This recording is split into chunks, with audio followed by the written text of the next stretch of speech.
दूर किसी जंगल में पक्षी बहुत परेशान थे क्योंकि उनके जंगल में खाने को कुछ भी नहीं था। सूखा होने के कारण पक्षियों को दाना कहीं से भी ना मिलता और अगर कहीं से मिल जाता तो वो आपस में लड़ाई करने लगते।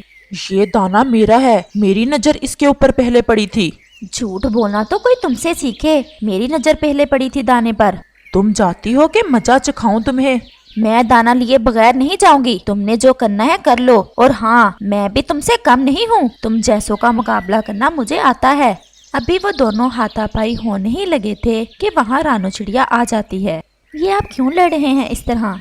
रानो चिड़िया, ये बुलबुल बहुत बड़ी झूठी है। इस दाने पर पहले मेरी नजर पड़ी थी, इसलिए ये दाना मेरा है।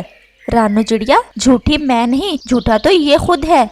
आपको इस तरह लड़ना नहीं चाहिए। कितना अच्छा हो अगर आप ये दाना बांट कर खा लो। अगर आज हमारे जंगल में दाने की कमी है तो कल नहीं होगी। मुश्किल समय में ही हमें एक दूसरे के साथ की ज्यादा जरूरत होती है और मिलजुल कर रहने से मुश्किल समय जल्दी खत्म हो जाता है। मैं तो आपको बुलाने आई थी। तोते भैया ने सब पक्षियों को इकट्ठा किया है, उन्होंने कोई जरूरी बात करनी है।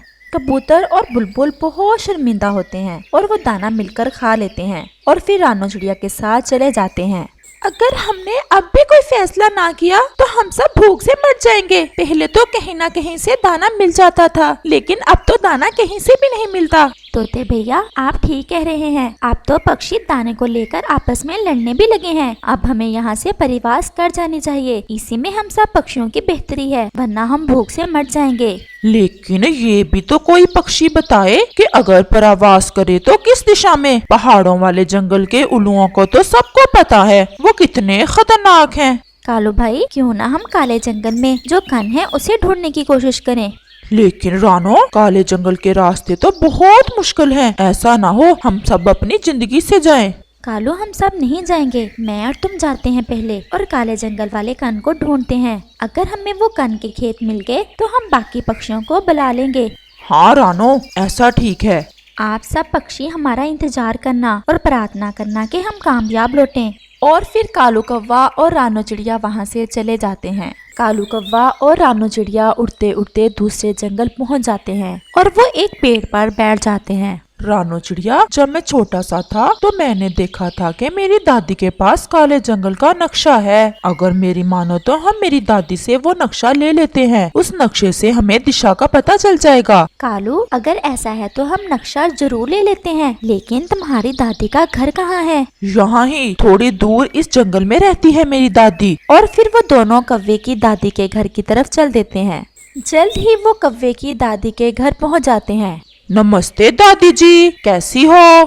कालू बेटा, डरा ही दिया।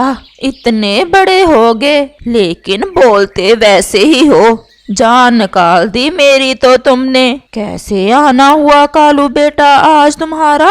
फिर से कहीं घोड़ी से लड़ाई तो नहीं हो गई तुम्हारी?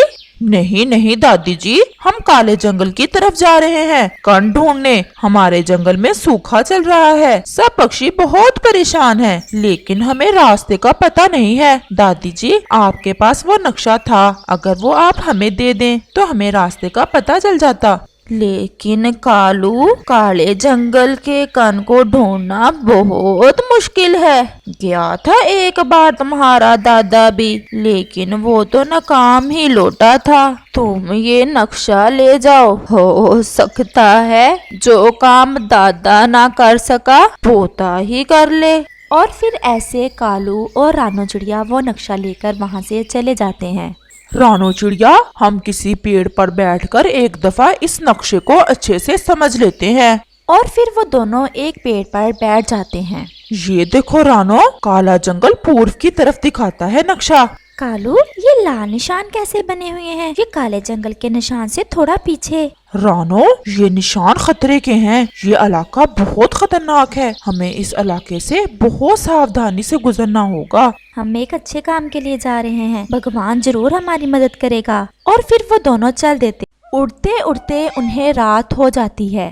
रानो, ये वही इलाका है, मुझे लग रहा है, जो नक्शे पर लाल रंग का बना हुआ है। तो फिर कालू, ये वही खतरनाक इलाका है, लेकिन रात भी हो गई है। अब हमें रात इसी इलाके में गुजारना होगी।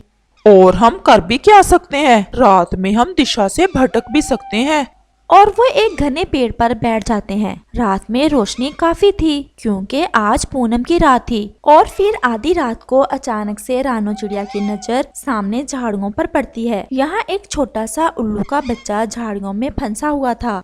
कालू, वो देखो सामने, मुझे ऐसे लग रहा है कोई उल्लू का बच्चा है वहाँ। और फिर वो दोनों उस बच्चे के पास जाते हैं और जल्दी से उसे उन कांटे वाली झाड़ियों से आजाद कराते हैं। तुम इतनी रात को यहाँ क्या कर रहे हो? अंकल, मेरा घर काले जंगल में है और मैं खेलते खेलते इधर निकल आया था और इन झाड़ियों में फंस गया। मैं तो रो रो कर थक गया था। अगर आप ना आते तो शायद मैं इधर ही मर जाता। क्या तुम्हें अपने घर के रास्ते का पता है? आंटी, मैं दिन में बता सकता हूँ लेकिन रात में मुझे कुछ पता नहीं चल रहा। और वो सब वहीं बैठ जाते हैं और फिर ऐसे ही सुबह हो जाती है। रानो, जाना तो हमने भी काले जंगल की तरफ ही है क्योंकि वो कन भी काले जंगल के दूसरी तरफ ही है। और फिर वो उस उल्लू के बच्चे को लेकर वहाँ से चले जाते हैं। उड़ते उड़ते वो दूर निकल जाते हैं और फिर काला जंगल शुरू हो जाता है। उस जंगल के सब पेड़ काले थे, वहाँ सिर्फ उल्लू ही रहते थे। अंकल, हमारा घर उस दिशा में है।